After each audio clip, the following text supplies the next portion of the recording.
Welcome and thanks for joining us. My guests today are Joe Dos Santos, the Chief Data Officer at Click Technologies, and Andrew Churchill, the Vice President of Federal at Click. Gentlemen, good to have you both with us today. And we're talking about something that is on the lips of almost every government technology practitioner, both by statute and by regulation and by it's a good government practice, is to get their hands around data pursuant to this whole idea of using data in a way that drives better decision making, better government operations. So let's talk about the idea of data literacy, because that's sometimes a commodity that gets short shrift when people think about data as a purely technical topic. So tell us what it is and why it's important. Joe? Tom, data literacy is the ability to understand, to discuss, to argue with data. And one of the things that we find is that sometimes people don't know exactly what the words mean. I've worked at a bank, for instance, where they had 15 different definitions of what an average daily balance means. It's really hard to have a conversation around what to do and how to make decisions when you can't even understand what the words themselves mean or how to take action. If you kind of think about what's happened lately with the COVID-19 outbreak, you start to see kind of literacy that's required around what's an R naught, what is an infection rate, how do I actually define what an ICU bed is. So the idea is that in order for us to really make good decisions, we need to start with the idea of understanding what our data means, what it's telling us, and to have a common understanding of the metrics that we use as an enterprise. Yes, because we used to go through big exercises in the government on data dictionaries and data definitions and making sure that things were uh, comparable from domain to domain. So in some ways, that's still an issue, even in the modern data era, isn't it? Yeah, what's fascinating is that, if you were having this conversation 20 years ago, we'd be talking about building a gigantic data warehouse and agreeing on the 50 words that matter. And one of the things that's been fascinating about watching the evolution of AI and complex ways to get at data is that it's a massive amount of data. And so, data scientists want to have access to granular information. And how do you try to treat that same amount of massive amounts of data, unstructured, structured all over the place? It's difficult to get the same degree of understanding when you are carefully calculating these different things, right? So there's a technical concept that is called schema on read as opposed to schema on write, right? And the idea is, as opposed to putting the answer on the shelf, you put the Lego blocks on the shelf and you give people the recipes to be able to recreate data over and over again. And in theory, it should make things really fast, but it'll only be fast if people have the wherewithal to know what the data means and how to put it together. All right. And Andrew, how does that translate into how you get this into agencies' heads so that they understand this kind of basic requirement before they can really analyze their data?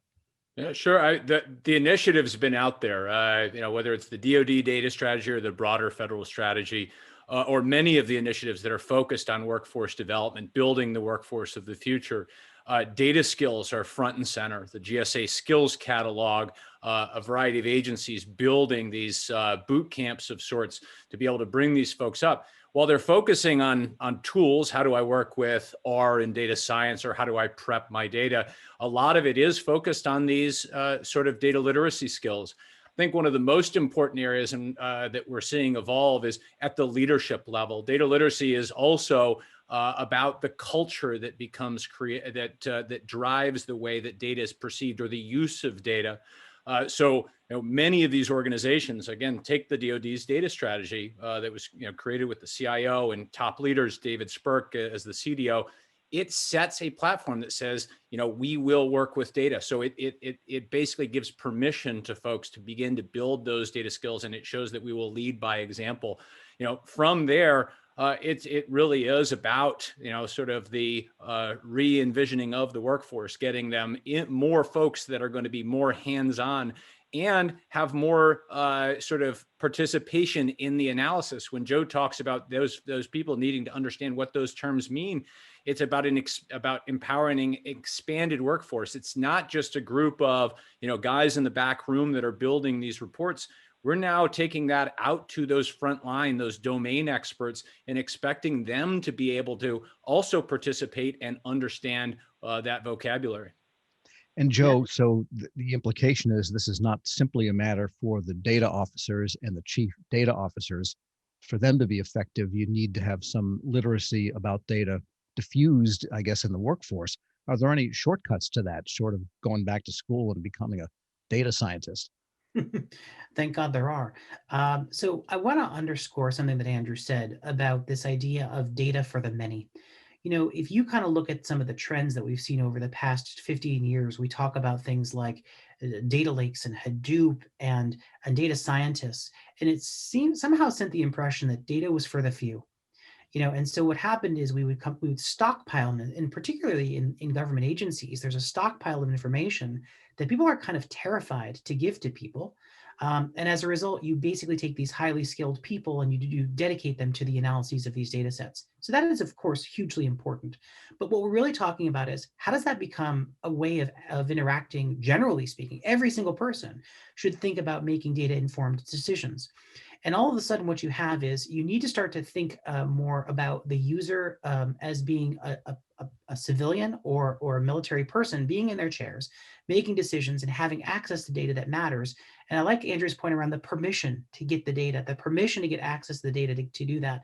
If you're going to get good at that, you need to get good at governance. You need to get good at defining data, protecting data, and that needs to be a way of life. To answer your question specifically, the best way to do that is to have a standardized function that is there to make sure that the operations of data management are clear and that others can get into the action and know exactly how to contribute, right? So there's a back office shared service function that we at Click use that we usually see at other places.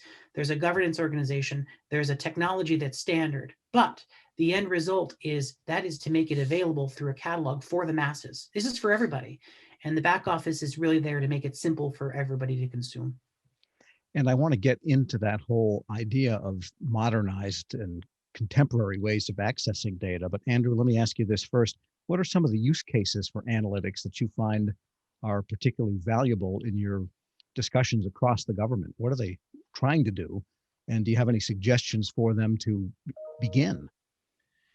Well, the fact is that the legislation that we've seen recently, is really you have data-driven policy making initiatives that have said, hey, data is going to be foundational in every decision we make. Largely you tend to see the use cases of data around those core business domains, finance, personnel, supply chain, the citizen facing things. How are we doing? How are we measuring our results in supporting and being responsive to the citizen? But it is becoming more pervasive again because it's becoming easier to do. The idea of being able to deliver data capabilities to every corner of the enterprise was impossible just 10 short years ago because it was had this bottleneck of IT being the point of delivery. And now it really is this collaboration, as Joe said, this shared service function, this governance tier, and ultimately saying, hey, as a stakeholder, consumer of this data as part of the mission, you're the tip of the spear. You go build those data assets. So we're seeing it absolutely everywhere. And it's going to be a trend that continues on into this idea of it's not just a report, it's a dashboard, but you're putting decision support capability embedded in every workflow and at every point of engagement with the citizen and industry that becomes regulated by these federal agencies. So, Joe, the implication there is that the days of this is my data, you've got your data, those need to probably sunset, don't they? Yeah, that's really something, isn't it? And I often joke that 80% of my job is actually psychology, not technology. The idea of getting organizations to share for the common good is really quite powerful. And these are organizational issues that have decades in the making. So what usually works as an effective way to break down those barriers is to creating a common sense of the mission. If there's clarity around the use case, there's clarity around the data that's required to do that, it creates compelling need for people to share. I don't think people wake up every day and go, boy, I hope people can use my data. Rather, we need to start to orient around these use cases that Andrew's describing, and that really creates momentum around this idea of shared data assets so that we can build upon each other's work. Yeah, and so that means shared data infrastructure to support all of it too then, That's right. correct? Yeah, and not only is it just kind of availability, one of the things that happened, let's say 5 years ago, is we started to move to lake architectures that were like, oh, what would be great is if we just kind of put this all in one place. And what we started to figure out is, people created massive infrastructures for data that hardly got used. And so the dawn of cloud-based architecture, the dawn of some of data streaming has really made people much more selective about getting real-time streaming access to data assets that drive a difference. So part one is we need to get a handle on where our data is. So I don't need to have it physically stored someplace necessarily. I just need to know where it is. And then if I know where it is on demand, I should be able to rapidly create pipelines that give me access to the data right now. And if I need it every 15 seconds, so be it, right? So really cloud-based architectures are really driving this kind of change that find the data that you need, get it in your hands really quickly. And that's, I think, what the future is. It's about speed to decision, not kind of how big is your cluster of data. Okay, and we're going to explore that data, that idea a little bit more after this short break. My guests today are Joe Dos Santos, the Chief Data Officer at Click Technologies, and Andrew Churchill. He's the Vice President of Federal at Click. I'm Tom Temin. This discussion is Federal Insights, empowering the federal workforce to make better, faster decisions that improve the effectiveness of government, sponsored by Click here on Federal News Network.